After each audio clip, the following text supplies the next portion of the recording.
तो आज के इस वीडियो में हम देखेंगे सॉफ्टवेयर इंजीनियरिंग का एक बहुत ही इंपॉर्टेंट टॉपिक है यूएमएल। तो यूएमएल क्या होता है, उसका कहाँ पर यूज़ होता है, उसे हम क्यों यूज़ करते हैं या कौन सा पर्पस में यूज़ होता है, आज के इस वीडियो में हम जानेंगे। तो यूएमएल का डेफिनेशन हो गया यूनिफाइड मॉडलिंग लैंग्वेज। तो जैसे कि ये नाम से ही ये बता रहा है कि ये मॉडलिंग करने के लिए ये एक्चुअल लैंग्वेज ये यूज़ होता है। इसको हम फर्दर देखेंगे कि ये यूएमएल कौन सा पर्पस में यूज़ होता है। पहले इसका एक डेफिनेशन जान लेते हैं। UML is a standard language for specifying representing building and documenting the architecture of the machine. मतलब कोई भी जब मशीन बनाने जा रहे हैं तो उसका आर्किटेक्चर उसको समझने के लिए जो भी उसका डिटेल्स रहेगा वो स्पेसिफाई करेगा, उसको रिप्रेजेंट करेगा। ओके, रिप्रेजेंट करेगा।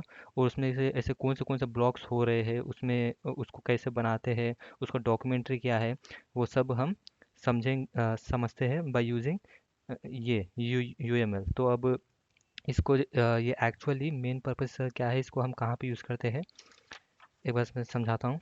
तो सपोज़ करो कि ये हमारा प्रोग्रामर है। ओके, तो ये प्रोग्रामर है और हमें बिल्ड करना है एटीएम मशीन। ओके, तो ये हमारा एटीएम मशीन हो गया। तो अब ये एटीएम मशीन के जैसे कि हमें पता है एटीएम मशीन का तो फंक्शन सभी जानते हैं कि इसमें हम अपना ये कार्ड डालेंगे, इसमें 4 डिजिट्स का पिन डालेंगे, तब ये हमें मनी आउटपुट देगा। तो इसके पीछे काफ़ी सारे कंप्यूटर लैंग्वेज यूज़ होते हैं, काफ़ी सारे प्रोग्रामिंग यूज़ होता है।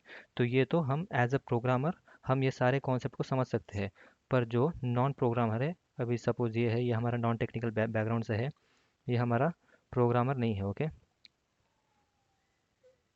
ये हमारा प्रोग्रामर नहीं है। तो अब इसे ये सारा फंक्शनैलिटी समझाने के लिए अब हम अब हम इसको समझाने के लिए तो ये प्रोग्रामिंग पार्ट यूज़ नहीं कर सकते। तो इसको समझाने के लिए हमारे पास आता है सॉफ्टवेयर इंजीनियरिंग का।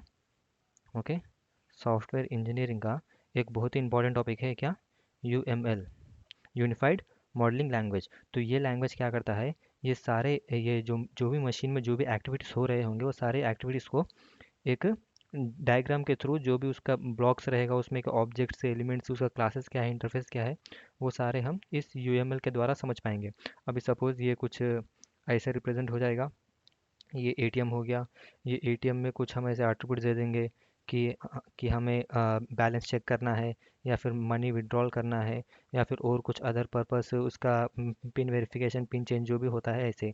अगर मनी विड्रॉल करना है तो उसमें हम अपना अमाउंट डालेंगे, फिर बाद में पिन डालेंगे, फिर वो वेरीफाई होने के बाद जैसे कि यूज़र को ऐसे मनी आउटपुट हो जाएगा। तो ये जैसे कि ये एटीएम का एग्जांपल है जिसको हम डिज़ाइन करेंगे बाय यूजिंग यूएमएल। तो ये जैसे कि ये ड्राइंग फॉर्म में है, क्योंकि ये ड्राइंग फॉर्म में है, हमारा जो भी नॉन टेक्निकल बैकग्राउंड से जो भी हमारा क्लाइंट रहेगा वो इस वाले मॉडल के थ्रू ये वाले कॉन्सेप्ट को आसानी से समझ जाएगा। ठीक है, तो इसीलिए हम यूएमएल यूज़ करते हैं। तो यूएमएल यूज़ करने का हमारा मेन गोल क्या है, वो ज़रा देख लेते हैं कि एक्चुअली जब हम ये सीख जाएंगे तो हमारा एक्चुअल यूज़ क्या होएगा यूएमएल सीखने का। ओके, तो देख लेते हैं गोल्स ऑफ यूएमएल। ओके, तो यूएमएल सीखने का क्या क्या गोल्स है।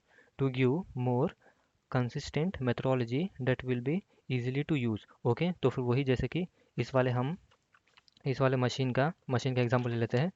उसमें के जो जो मेथोडोलॉजी है उसमें के जैसे कि कार्ड इंसर्ट करना, फिर पिन इंसर्ट करना, फिर मनी बाहर आएगा, उसको इजीली अंडरस्टैंड करने के लिए हम यूएमएल को यूज़ करते हैं। ओके, फिर उसके बाद नेक्स्ट पॉइंट है to provide tools for analysis design and implementation of system.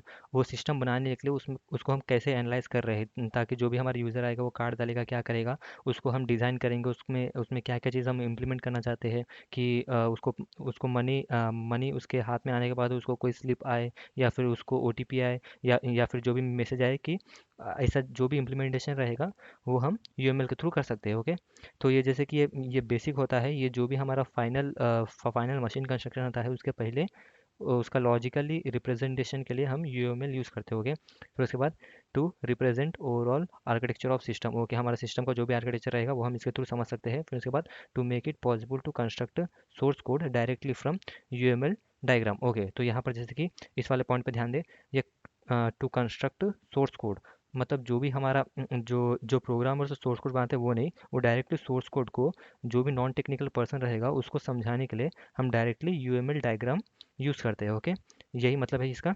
UML diagram को तो हम उसको डायरेक्टली एक्सप्लेन कर सकते हैं। फिर उसके बाद to allow meaningful exchange of model information between various tools.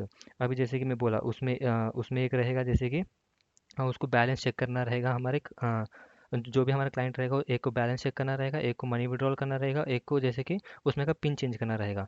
तो वेरियस जो भी उसमें के जो भी डिफरेंट टाइप्स ऑफ मॉडल्स जो भी इसमें उसमें डिफरेंट टाइप्स ऑफ टूल्स है, वो सारे टूल्स को इन्फॉर्मेटिव वे में रिप्रेजेंट करने के लिए हम यूएमएल यूज़ करते हैं। तो ये जैसे कि यूएमएल सीखने का जो भी एक्चुअल गोल्स है, ये यही सारे पॉइंट्स है उसका गोल्स। और अभी इसमें काफ़ी सारे जैसे कि कॉन्सेप्चुअल मॉडलिंग ऑफ यूएमएल भी होता है, एक बार वो भी दिखा देता हूँ।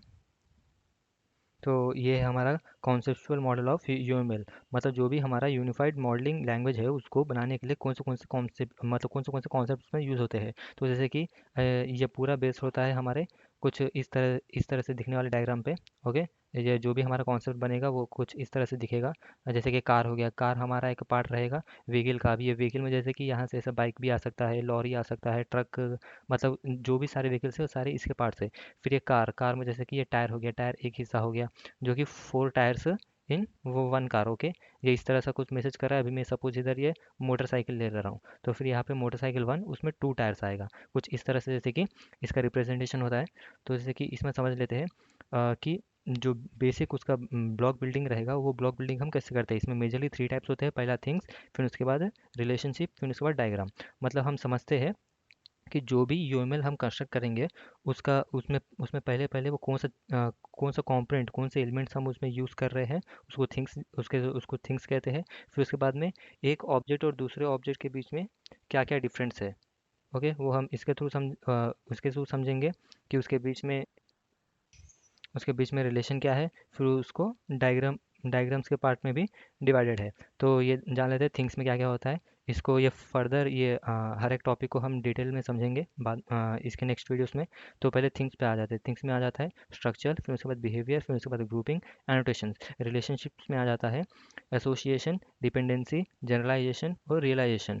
ये सारे हमारे रिलेशनशिप्स के पार्ट है। फिर उसके बाद डायग्राम, डायग्राम में स्ट्रक्चर और बिहेवियर आ जाता है। ओके, तो हमारे कॉन्सेप्चुअल मॉडलिंग में यही सारे जैसे कि इसके सब टॉपिक्स है। मेजरली 3 होते हैं, तो इसको जैसे कि हम फर्दर समझेंगे। अभी के लिए इतना ही। ये इसके नेक्स्ट वीडियो में जैसे कि मैं ये थिंग्स के बारे में थोड़ा सा एक्सप्लेन करूँगा। And thanks for watching.